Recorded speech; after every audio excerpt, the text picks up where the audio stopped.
The question is that the motion be agreed to. I call the Honourable Dr. Nick Smith. Thank you, Mr. Speaker. I want to begin by paying a tribute to the sponsor of this local bill, Māori Party MP for Wairaki Tūroa Flavel.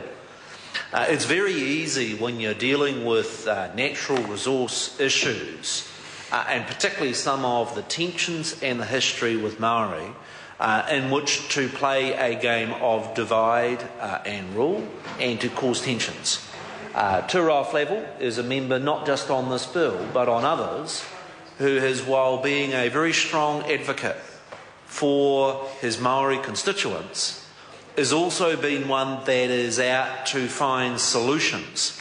I worked with him closely dealing with the worst environmental tragedy of the Rena, and want to commend both him and the local iwi of the Bay of Plenty for the constructive way in which they worked on that issue that caused huge hurt, and we see exactly the same approach with this member's dealings in having this long-standing grievance over natural resource issues resolved with the repeal of the old Mount Maunganui Reclamation Bill.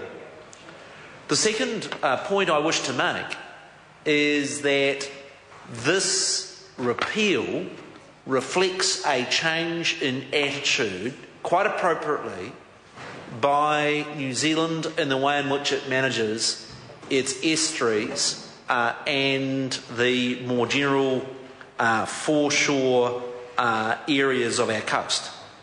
For a long part of our history, we had very definitive land law and put great value on the land bits of New Zealand, but took a view of estuaries in the coast that they were worthless and treated them as such.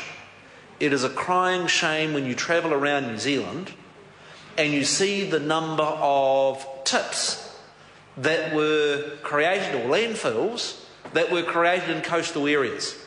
The predominant culture was that those areas of estuaries were wasteland and were not to be valued. Equally so, whenever we look at putting sewage schemes in place, where do we put them?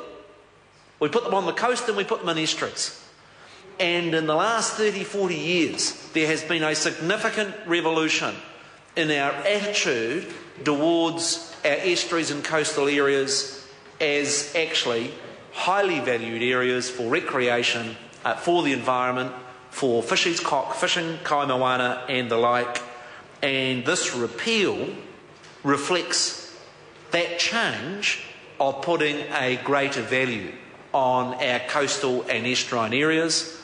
I particularly say that actually, of all the areas in which you could put landfills, for instance, rubbish dumps, the coastal areas are actually some of the worst and cause the greatest environmental woes, and that is why it's appropriate that this old Act be repealed.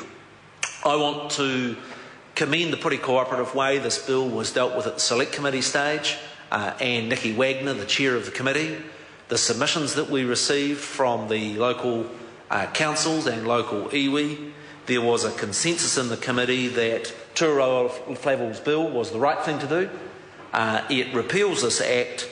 It will improve iwi relations in the Bay of Plenty around the management of that pretty magnificent coast.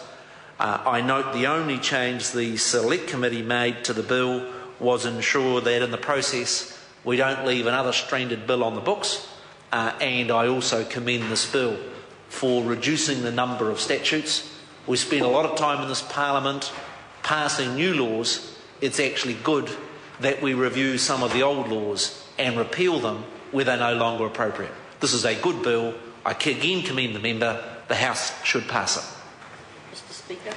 I call the Honourable Annette King. Thank you, Mr. Speaker.